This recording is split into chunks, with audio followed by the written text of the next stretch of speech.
ಕದಂಬ ನ್ಯೂಸ್ಗೆ ಸ್ವಾಗತ. ನಾನು ಸೋನಿಕಾ ಸುದೇಶ್. ಮೊದಲಿಗೆ ಮುಖ್ಯಾಂಶಗಳು.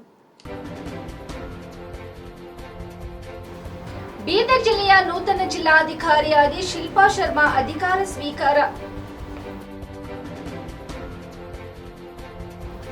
ಚರಂಡಿ ತುಂಬಿ ಗಬ್ಬು ನಾರುತ್ತಿರುವ ಬಸವಕಲ್ಯಾಣ ನಗರದ ವಾರ್ಡ್ ನಂಬರ್ 13ರ ರಸ್ತೆಗಳು. ಜಿಂಕೆಗಳ ಕಾಟಕ್ಕೆ ರೈತರು ಹೈರಾಣ್, ಬಿತ್ತಿದ ಬೆಳೆ ಉಳಿಸಿಕೊಳ್ಳಲು ಪರದಾಟ. ಸುದ್ದಿಯ ವಿವರಗಳು. ಬೀದರ್ ಜಿಲ್ಲೆಯ ನೂತನ ಜಿಲ್ಲಾಧಿಕಾರಿಯಾಗಿ ಶಿಲ್ಪಾ ಶರ್ಮಾ ಅವರು ಶುಕ್ರವಾರ ಅಧಿಕಾರ ಸ್ವೀಕರಿಸಿದರು. ನಿರ್ಗಮಿತ ಜಿಲ್ಲಾಧಿಕಾರಿ ಗೋವಿಂದ್ ರೆಡ್ಡಿ ಅವರು ನೂತನ ಜಿಲ್ಲಾಧಿಕಾರಿಗಳಿಗೆ ಹೂಗುಚ್ಛ ನೀಡಿ ಬರಮಾಡಿಕೊಂಡರು.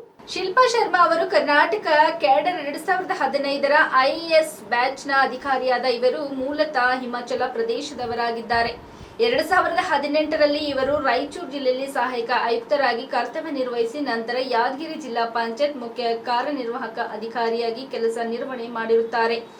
ಗ್ರಾಮೀಣ ಕುಡಿಯುವ ನೀರು ಮತ್ತು ನೈರ್ಮಲ್ಯ ಇಲಾಖೆಯ ನಿರ್ದೇಶಕರಾಗಿ ಹಾಗೂ ಪಂಚಾಯತ್ ರಾಜ್ ಇಲಾಖೆಯಲ್ಲಿ ಆಯುಕ್ತರಾಗಿ ಮತ್ತು ಕರ್ನಾಟಕ ವಿದ್ಯುತ್ ಕಾರ್ಖಾನೆ ಬೆಂಗಳೂರಿನಲ್ಲಿ ವ್ಯವಸ್ಥಾಪಕ ನಿರ್ದೇಶಕರಾಗಿಯೂ ಕರ್ತವ್ಯ ನಿರ್ವಹಿಸಿದ್ದಾರೆ.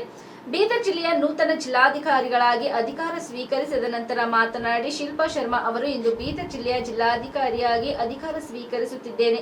ಜಿಲ್ಲೆಯ ಅಭಿವೃದ್ಧಿ ಒತ್ತು ನೀಡಲಾಗುವುದು. ಇದಕ್ಕೆ ಜಿಲ್ಲೆಯ ಎಲ್ಲ ಜನಪ್ರತಿನಿಧಿಗಳು ಹಾಗೂ ಸಾರ್ವಜನಿಕರು ಸಹಕಾರ ನೀಡಬೇಕು. ವಿವಿಧ ಇಲಾಖೆಯ ಎಲ್ಲ ಅಧಿಕಾರಿಗಳು ನಮ್ಮೊಂದಿಗೆ ಕೈಜೋಡಿಸಿ ಕೆಲಸ ಮಾಡಬೇಕು ಎಂದು ಹೇಳಿದರು. ಇದೇ ಸಂದರ್ಭದಲ್ಲಿ ಬೀದರ್ ಜಿಲ್ಲೆಯ ವಿವಿಧ ಜನಪರ ಸಂಘಟನೆಗಳ ಪ್ರತಿನಿಧಿಗಳು, ಸಾರ್ವಜನಿಕರು ಹಾಗೂ ಜಿಲ್ಲಾ ಮಟ್ಟದ ವಿವಿಧ ಇಲಾಖೆ ಅಧಿಕಾರಿಗಳು ಮತ್ತು ಜಿಲ್ಲಾಧಿಕಾರಿಗಳ ಕಚೇರಿ ಅಧಿಕಾರಿ ಮತ್ತು ಸಿಬ್ಬಂದಿಗಳು ನೂತನ ಜಿಲ್ಲಾಧಿಕಾರಿಗಳಿಗೆ ಹೂಗುಚ್ಛ ನೀಡಿ ಸನ್ಮಾನಿಸಿದರು.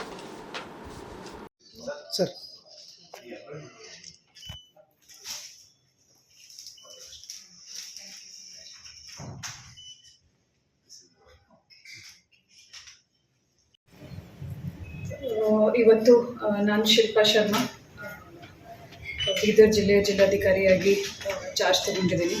ಜಿಲ್ಲೆಯ ಸಮಗ್ರ ಅಭಿವೃದ್ಧಿ ಅಂತ ನನ್ನ ಮೇನ್ ಗುರಿ ಇರ್ತದೆ. ಎಲ್ರಿಗೂ ಪೊಲಿಟಿಕಲ್ ರಿಪ್ರೆಸೆಂಟೇಟಿವ್ಸ್, ಲೋಕಲ್ ಜನರಿಗೂ ಮತ್ತು ಎಲ್ರಿಗೂ ನಂದು ವಿನಂತಿ ಇದೆ, ಎಲ್ಲರೂ ಸಹಕರಿಸಬೇಕು. ನಾವು ಏನು ಡೆವಲಪ್ಮೆಂಟ್ ಕೆಲಸ ಮಾಡ್ತೀವಿ ಅದರಲ್ಲಿ ಎಲ್ಲರೂ ಸಹಕರಿಸಬೇಕು ಅಧಿಕಾರಿಗಳ ಜೊತೆಗೆ. Thank you. ಬೀದರ್ ಜಿಲ್ಲೆ ಬಸವಕಲ್ಯಾಣ ನಗರದ ವಾರ್ಡ್ ನಂಬರ್ 13ರಲ್ಲಿ ವಿವಿಧೆಡೆ ಚರಂಡಿ ತುಂಬಿ ರಸ್ತೆಯ ಮೇಲೆ ಕೊಳಚೆ ನೀರು ಮತ್ತು ಪ್ಲಾಸ್ಟಿಕ್ನಿಂದ ತುಂಬಿದ ನೀರು ಹರಿಯುತ್ತಿದೆ. ರಸ್ತೆಗಳಲ್ಲಿ ಓಡಾಡುವ ದನಕರುಗಳು ಪ್ಲಾಸ್ಟಿಕ್ ಬ್ಯಾಗ್ಗಳನ್ನು ತಿನ್ನುತ್ತವೆ ಎಂದು ಧನರಾಜ್ ಡಿ ರಾಜೋಳೆ ಜೆಡಿಎಸ್ ಅವರು ತಿಳಿಸಿದ್ದಾರೆ. ಸರ್ಕಾರ ಪ್ಲಾಸ್ಟಿಕ್ ಬ್ಯಾಗ್ಗಳನ್ನು ಬರುವಂತೆ ಮಾಡಿದೆ. ಬಸವಕಲ್ಯಾಣ ನಗರದ 31 ವಾರ್ಡ್ಗಳಲ್ಲಿ ನಾಲಿ ಚರಂಡಿಯಲ್ಲಿ ನೀರು ಹರಿಯದ ಕಾರಣ ಮಳೆ ಬಿದ್ದು ರಸ್ತೆ ಮೇಲೆ ನೀರು ಹರಿಯುತ್ತದೆ. ಪರಿಣಾಮ ಸಾರ್ವಜನಿಕರಿಗೆ ಹಾಗೂ ವಾಹನ ಸಂಚಾರಕ್ಕೆ ತೊಂದರೆ ಆಗುತ್ತದೆ. ಈ ಕುರಿತು ನಗರಸಭೆ ಪೌರಾಯುಕ್ತರು ಜಿಲ್ಲಾಧಿಕಾರಿಗಳಿಗೆ ಕೂಡಲೇ ಪತ್ರ ಬರೆದು ಬಸವಕಲ್ಯಾಣಕ್ಕೆ ಹೆಚ್ಚಿನ ಅನುದಾನ ತರಿಸಿಕೊಳ್ಳಲು ಪೌರಾಯುಕ್ತರಿಗೆ ಮನವಿ ಮಾಡುತ್ತೇನೆಂದು ಧನರಾಜ್ ಡಿ ರಾಜೋಳೆ ಜೆಡಿಎಸ್ ತಿಳಿಸಿದರು.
ಜಿಂಕೆ ಹಾಗೂ ಕೃಷ್ಣ ಮೃಗಗಳ ಕಾಟ ಬಿತ್ತಿದ ಬೆಳೆಗಳನ್ನು ಉಳಿಸಿಕೊಳ್ಳಲು ರೈತರು ಪರದಾಟ.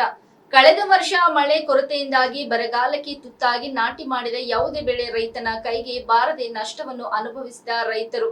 ಈ ವರ್ಷ ಜಿಲ್ಲೆಯಲ್ಲಿ ಉತ್ತಮವಾದ ಮಳೆಯಾಗಿದ್ದು ರೈತರು ಬಿತ್ತಿದ ಬೆಳೆ ಚೆನ್ನಾಗಿ ಫಸಲು ಬಂದಿದೆ. ಆದರೆ ಬೆಳೆಗಳಿಗೆ ಈಗ ಜಿಂಕೆಗಳ ಕಾಟ ಜಾಸ್ತಿ ಆಗಿದ್ದು ರೈತರು ಬೆಳೆದ ಬೆಳೆಯನ್ನು ಉಳಿಸಿಕೊಳ್ಳಲು ಹಗಲಿರುಳು ಶ್ರಮಿಸಬೇಕಾಗಿದೆ.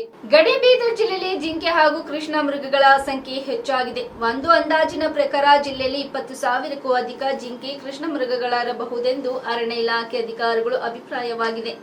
ಇನ್ನು ಜಿಂಕೆಗಳು ರೈತರ ಪಾಲಿಗೆ ಶಾಪವಾಗಿ ಪರಿಣಮಿಸಿವೆ. ಹಿಂಡು ಹಿಂಡಾಗಿ ಹೊಲಗಳಿಗೆ ನುಗ್ಗುವ ಈ ಕಾಡು ಪ್ರಾಣಿಗಳು ಎಕರೆಗಟ್ಟಲೆ ಬೆಳೆಯನ್ನು ತಿಂದು ನಾಶ ಮಾಡುತ್ತವೆ.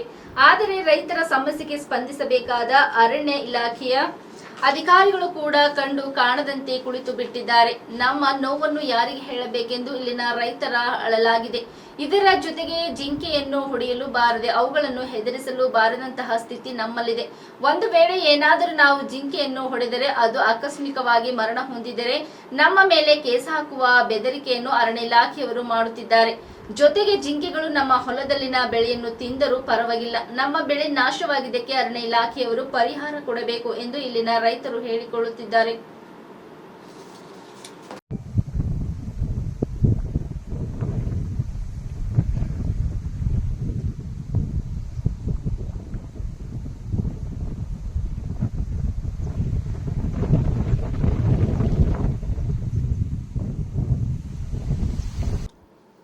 ವಿಜಯನಗರ ಜಿಲ್ಲೆ ಹೂವಿನ ಹಡಗಲ್ಲಿ ಕರ್ನಾಟಕ ರಾಜ್ಯ ರೈತ ಸಂಘ ಹಸಿರು ಸೇನೆ ತಾಲೂಕಾ ಪದಾಧಿಕಾರಿಗಳು, ಜಿಲ್ಲಾ ಮಹಿಳಾ ಅಧ್ಯಕ್ಷೆ ಹಾಗೂ ಶಿಕ್ಷಣ ಪ್ರೇಮಿ ಯೌಷಾದಾರ್ ಅವರ ನೇತೃತ್ವದಲ್ಲಿ ಪಟ್ಟಣ ಸೇರಿದಂತೆ ತಾಲೂಕಿನ ಹಲವು ಸರ್ಕಾರಿ ಶಾಲಾ ವಿದ್ಯಾರ್ಥಿಗಳಿಗೆ ಉಚಿತವಾಗಿ ನೋಟ್ ಪುಸ್ತಕ ಹಾಗೂ ಪೆನ್ನು ಪರಿಕರಗಳನ್ನು ವಿತರಿಸಲಾಯಿತು. ಪಟ್ಟಣದ ಸೇರಿದಂತೆ ತಾಲೂಕಿನ ಕಾಗನೂರ್, ಹೊನ್ನಕನಹಳ್ಳಿ, ಮದಲಘಟ್ಟ, ಕೊಂಬಳ್ಳಿ ಸೇರಿದಂತೆ ತಾಲೂಕಿನ ವಿವಿಧ ಸರ್ಕಾರಿ ಶಾಲೆ ವಿದ್ಯಾರ್ಥಿಗಳಿಗೆ ಉಚಿತವಾಗಿ ನೋಟ್ ಪುಸ್ತಕಗಳು, ಪೆನ್ನು ಸೇರಿದಂತೆ ವಿವಿಧ ಪರಿಕರಗಳನ್ನು ವಿತರಿಸಲಾಯಿತು. ಈ ಸಂದರ್ಭದಲ್ಲಿ ಶಾಲೆಯ ಮುಖ್ಯ ಶಿಕ್ಷಕರು ಹಾಗೂ ಶಿಕ್ಷಕ ವೃಂದ, ವಿದ್ಯಾರ್ಥಿಗಳು, ಕರ್ನಾಟಕ ರಾಜ್ಯ ರೈತ ಸಂಘದ ಹಡಗಲಿ ಘಟಕದ ಮಹಿಳಾ ಪದಾಧಿಕಾರಿಗಳಾದ ನೀಲಮ್ಮ, ಹುಲಿಗೆಮ್ಮ, ಕರಿಯಮ್ಮ, ಮೈಲಮ್ಮ ಮತ್ತು ಸಾಮಾಜಿಕ ಕಾರ್ಯಕರ್ತರಾದ ಪ್ರಭಾಕರ್ ಉಪಸ್ಥಿತರಿದ್ದರು. ಬೀದರ್ ಜಿಲ್ಲೆ ಔರಾದ್ ತಾಲೂಕಿನ ಜಮಗಿಯಿಂದ ಬೀದರ್ ಮಾರ್ಗ ಕನ್ಗೂಲ್ ಸಮೀಪ ಚಲಿಸುತ್ತಿದ್ದ ಬಸ್ ಟೈರ್ ಹಠಾತ್ ಆಗಿ ಬೇರ್ಪಟ್ಟ ಪರಿಣಾಮ ಬಸ್ನಲ್ಲಿ ಪ್ರಯಾಣಿಸುತ್ತಿದ್ದ ಪ್ರಯಾಣಿಕರು ಪ್ರಾಣಾಪಾಯದಿಂದ ಪಾರಾದ ಘಟನೆ ಶುಕ್ರವಾರ ನಡೆದಿದೆ. ಬಸ್ ಸಂಖ್ಯೆ KA 36F1176 ಬಸ್ ಜಮಗಿಯಿಂದ ಬೀದರ್ ಕಡೆಗೆ ಸಂಚರಿಸುತ್ತಿದ್ದಾಗ ಈ ಘಟನೆ ನಡೆದಿದೆ ಎನ್ನಲಾಗಿದೆ.